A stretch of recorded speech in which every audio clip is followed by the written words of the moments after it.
आबादी तो बड़ी है लेकिन बेरोज़गारों की तादाद में भी काफ़ी इजाफा हुआ है। वजह क्या है जानते हैं अली अशरफ से, जो कि मीडिया स्टडीज़ के टीचर भी रहे हैं और इसके अलावा यूईटी में इस वक्त ये पीआरओ के तौर पे काम कर रहे हैं और काफ़ी अंदर तक जानते हैं यूनिवर्सिटीज़ के माहौल को और यंगस्टर्स को और सोसाइटी पर भी बड़ी अच्छी नज़र रखते हैं। हमारे बड़े अच्छे दोस्त हैं और मस्त एफएम 103 के उन लिसनर्स में से भी रहे हैं जो कि बहुत अच्छा मॉनिटर करते हैं मीडिया से ब्रॉडकास्ट होने वाले प्रोग्राम्स को। अस्सलाम वालेकुम अली अशरफ। वालेकुम अस्सलाम मोहसिन भाई, बहुत शुक्रिया कि आपने अपने प्रोग्राम में दावत दी और मुझे मौका दिया कि मैं एक लंबे अरसे के बाद आपको देख सकूं, आपसे बात कर सकूं और आपसे मिल सकूं। आप इतने बहुत लंबे अरसे के बाद देखा तो कैसा पाया?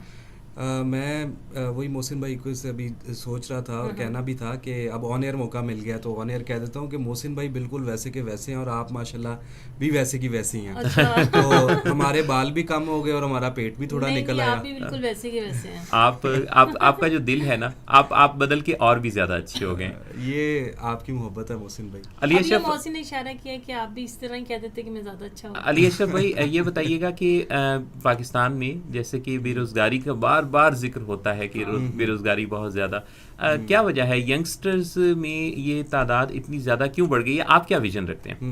इसमें ना मोहसिन भाई ये बात तो बिल्कुल फैक्ट है, एक इस्टेब्लिश फैक्ट है कि हमारी जो अफरात ज़र हुआ और डिफरेंट जो हमारे इकोनॉमिक क्राइसिस हुए, इंडस्ट्री बंद हुई, इनके साथ साथ एक बड़ी वजह ये भी है कि पिछले 10 से 15 साल से जिस तरह मीडिया में बहुत ज़्यादा बूम आया, बहुत ज़्यादा चैनल खुले, अखबारात खुले,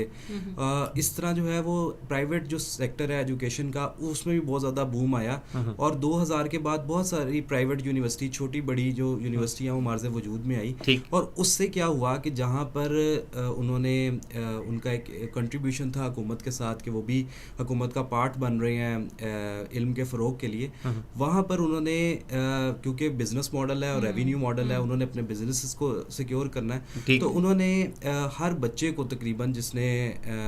40% मार्क्स लिए, 45 लिए या फिर 50% भी मार्क्स लिए, उसको इंडक्ट कर लिया। अच्छा, लेकिन ये अच्छा नहीं है अगर फर्ज करें कि ये यूनिवर्सिटीज ना बनती तो जो जिन वो लोगों के बच्चे मार्क्स तो कम फिरते थे ऐसे वो पढ़ ना सकते, और जब वो पढ़ ना पाते तो फिर जाहिर है कि फिर भी तो बेरोजगारी ही होनी थी। अच्छा मोहसिन भाई, यूनिवर्सिटीज़ पहले भी कम ही थी, जो सरकारी यूनिवर्सिटियां हैं वो कम ही थी, लेकिन उसमें होता ये था कि और पूरी दुनिया में भी ये मॉडल फॉलो किया जाता है। आप वेस्ट को अगर स्टडी करें तो वेस्ट ने अपना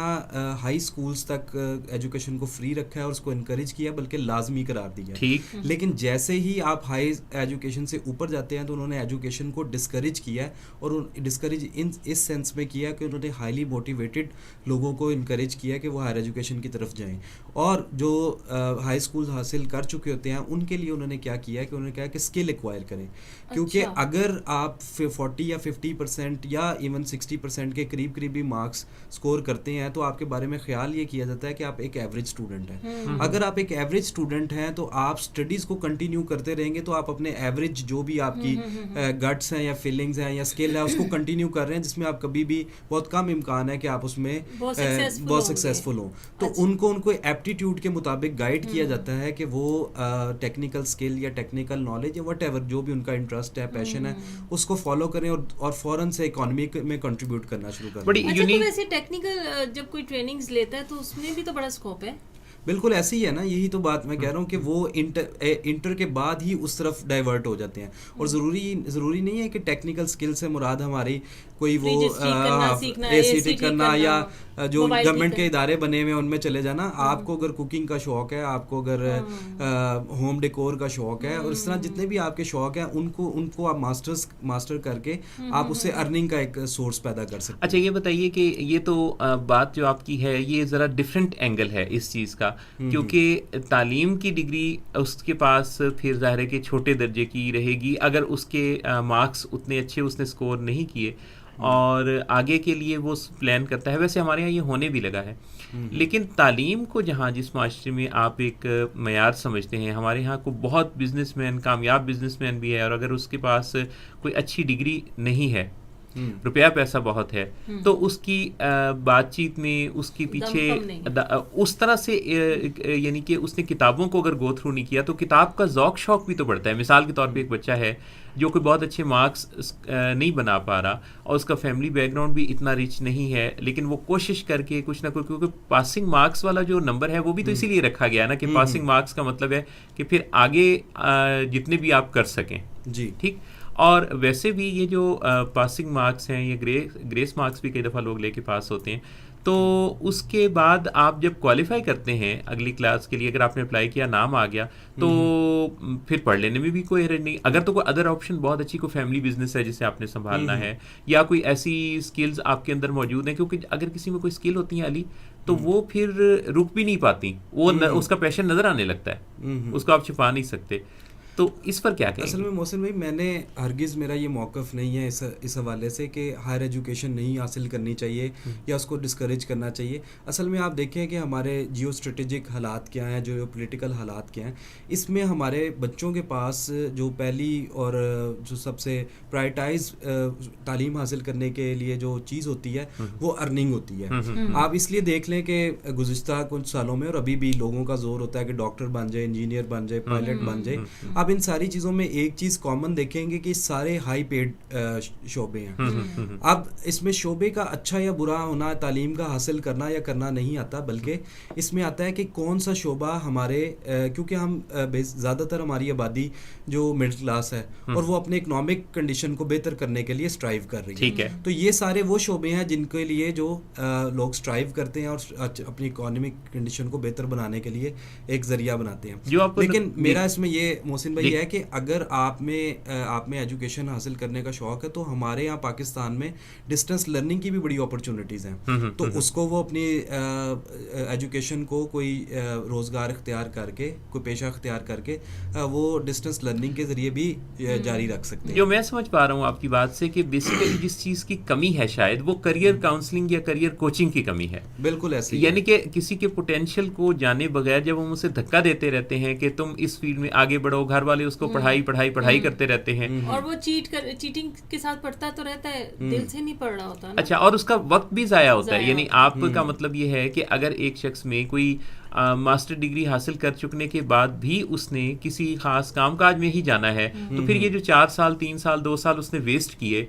इसी में अगर वो किसी प्रैक्टिकल लाइफ के किसी मैदान में जाता, कोई बिजनेस संभालता, तो तजर्बा ही होता कुछ। अच्छा, इसमें ना मोहसिन भाई हमारे यहाँ क्योंकि जनरली एक भेड़ चाल का भी बड़ा कंसेप्ट है, तो हमारे फैमिलीज़ में कंपटीशन भी बहुत ज़्यादा होते हैं। तो आजकल यूनिवर्सिटी एजुकेशन मैंने बहुत सी फैमिलीज़ में इस वजह से भी देखी है कि तुम्हारे मामू का बेटा यूनिवर्सिटी गया, तुमने जाना ही जाना है, ठीक है, सही, हाँ, और तुम्हारी जो है वो फूफो का बेटा या तुम्हारे जो हमारा शरीका कंसेप्ट है, तो शरीके का बच्चा अगर यूनिवर्सिटी चला गया है तो आप चाहे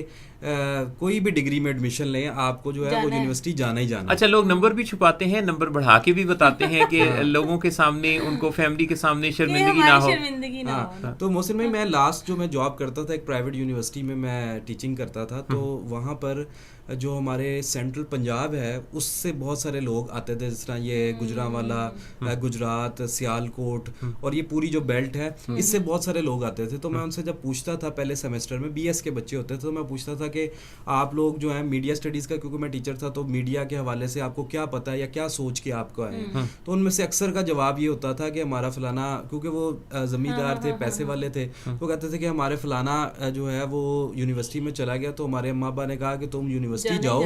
चाहे तुम जो है ना कुछ भी पढ़ो, हमें से कोई गर्ज नहीं है। तो हम बताने के काबिल हों कि हमारा बच्चा जो है लाहौर शहर में यूनिवर्सिटी में पढ़ रहा है। तो ये एक बड़ा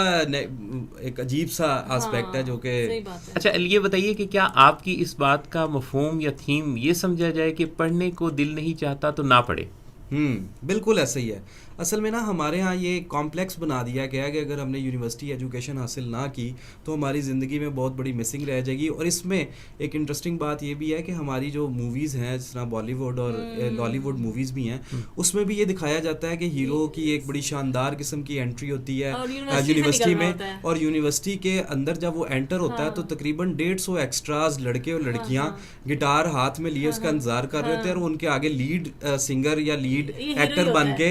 वो उनको आगे गाना गा रहा होता है और पीछे 150 लोग उसके ऊपर उसके पीछे अजीबोगरीब हरकतें कर रहे होते हैं, और एक वो डिजायरेबल चीज समझी जाती है और वो समझा जाता है कि यही लाइफ है और इस तरह ही ये यूनिवर्सिटी की लाइफ है। ये अगर हमने ना देखी तो हम शायद पीछे रह जाएंगे। तो मैं जब अपने बच्चों को, जब फर्स्ट सेमेस्टर में पढ़ाता था बच्चों को, तो मैं उनको ये कहता था कि आपने तो सोचा होगा कि 150 एक्स्ट्राज आपके पीछे खड़े होंगे और आपने गेट खोलते साथ ही आपने हैवी बाइक से उतर कर एक डांस परफॉर्मेंस करनी होगी, तो वो आपका काफी जो है वो सपने और दूसरा जो यूनिवर्सिटी के बारे में आजकल के जो बच्चे हैं, खासतौर पर जो मैट्रिक में है या इंटर में इस वक्त तालीम हासिल कर रहे हैं, उनका ख्याल ये है मोहसिन भाई कि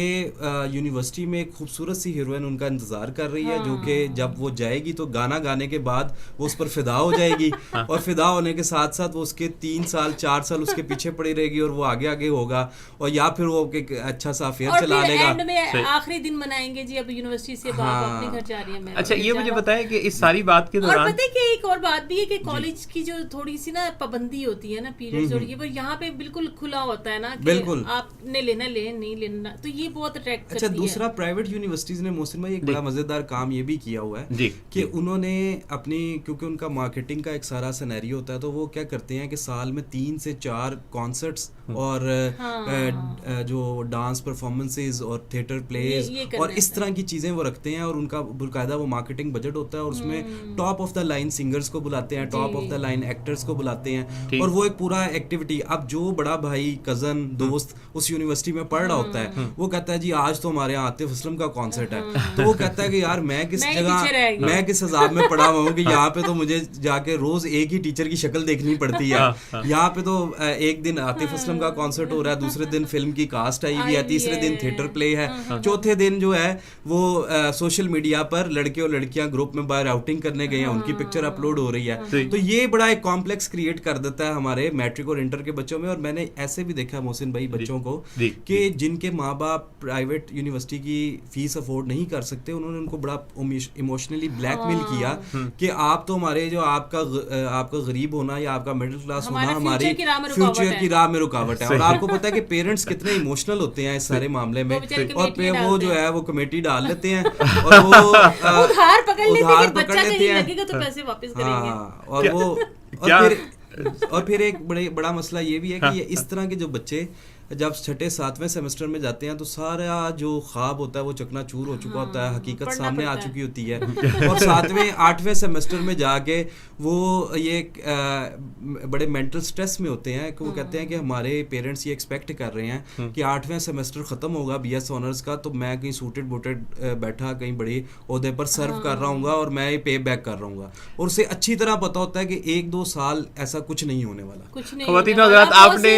जो है ना वो कॉल सेंटर पे बेचारे जॉब कर रहे हो, बिल्कुल ऐसा ही है। ख़वातीन हज़रात, आपने देखा कि अली अशरफ यंगस्टर्स की और स्टूडेंट्स की नफ्सियात को कितना करीब से, इतना तो उनके घर वाले उनको नहीं जानते जितना अली अशरफ जानते हैं। तो एक्चुअली ये बहुत से स्टूडेंट के साथ रह रहे होते हैं, तो इनकी बातों पे हमें गौर करना चाहिए। और ये अलग बात है कि पढ़ने के लिए अगर दिल न चाहे तो इस बारे में तो कुछ आप देख लें कि पढ़ने के मेथड्स कुछ सीख लें। अगर आपका कोई गोल है और अगर आपने पढ़ना ही है तो उसमें रुकावटें, जो नफ्सियाती रुकावटें या ख्यालाती रुकावटें हैं, उनको अबूर करने के लिए तरीके ज़रूर सीखें। लेकिन अगर आपका पढ़ने में मन बिल्कुल नहीं लगता, पढ़ने को दिल ही नहीं चाहता, तो फिर ज़ोर ज़बरदस्ती पढ़ते रहने की बजाय स्किल्स की तरफ चले जाएं और स्किल्स सीखें। अली अशरफ बड़ी यूनिक और डिफरेंट एंगल से आपने गुफ्तगू की। बहुत शुक्रिया मोहसिन भाई, और आपका अपना एक बड़ा हल्का असर है और आप लोगों के लिए एक इंस्पिरेशन है। और आपके साथ मेरा यूनिवर्सिटी का ताल्लुक़ है, जब मैं यूनिवर्सिटी में पढ़ता था, और मैं अपने स्टूडेंट्स को, अपने मिलने वालों को जो कि एक सेहत तंदुरुस्ती रखते हुए और तमाम वसाइल रखते हुए मायूसी की बातें करते हैं, मैं उनको आपकी एग्ज़ाम्पल उस वक्त से लेके अब तक एज ए इंस्पिरेशन कोट करता हूँ, और मैं बताता हूँ कि किस तरह चैलेंजेस का मुकाबला करना चाहिए और किस तरह की भरपूर शख्सियत के आप मालिक हैं। और आप के लिए मेरी जो है ढेरों दुआएं हैं कि अल्लाह ताला आपको इस तरह ही हिम्मत और हौसला दे और आप लोगों के लिए एक इंस्पिरेशन के तौर पर काम करते रहें। अली अशरफ, आपकी तारीफ़ों को मैं दुआ समझ के कबूल करता हूँ। बहुत बहुत शुक्रिया, आप बहुत कीमती हैं, और मेरा ख्याल है आज की हमारी इस बातचीत से बहुत सारे लोगों को सोचने का एक मुनफरिद और मुख्तलिफ ज़ाविया मिला है। बेहद शुक्रिया आपका।